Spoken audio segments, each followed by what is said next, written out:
Samantala, sa kabila ng kampanya kontra paputok ng mga otoridad, marami pa ring nabibiktima at kabilang ang isang binatilyo sa Cebu na naputulan ng kamay. Saksi si Ruth Cabal.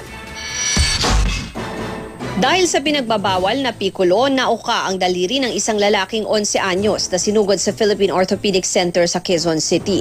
Maging sa Tondo Medical Center at East Avenue Medical Center, marami na ring sinusugod na nadali ng paputok. Karamihan, pikulo rin ang dahilan.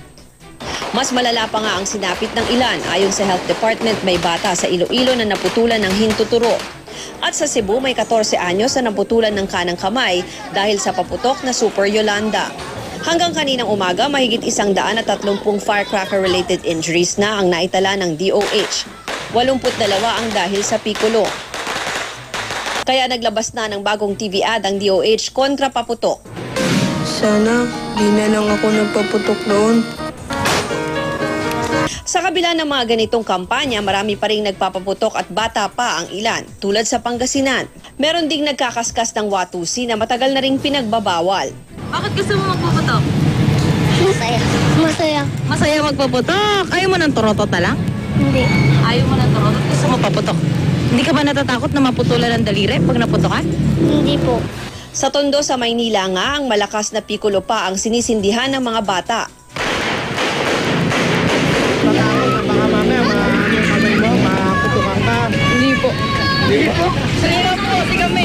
Ang masakit kahit mga nanonood lang pwedeng madamay, tulad ng 52 anyos na si Alex Estrella na tinamaan ng fragment ng sumabog na Goodbye Philippines noong 1 taon.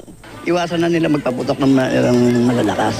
Para madaling iwasan ang mga paputok sa Marikina, pwede lang sindihan sa mga tinalagang firecracker zone.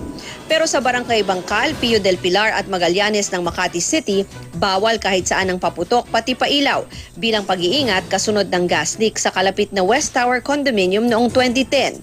Sa Balanghiga, Eastern Samar naman, lantaka ang patok. Para itong bogang kanyon pero mula sa pinagdikit-dikit na lata, pinutol na parte ng plastic bottle at ilang nylon o kaya'y goma. Gamit ang denatured alcohol, pumuputok daw ito. Sa ngayon, hindi pa ito pinagbabawal tulad ng boga.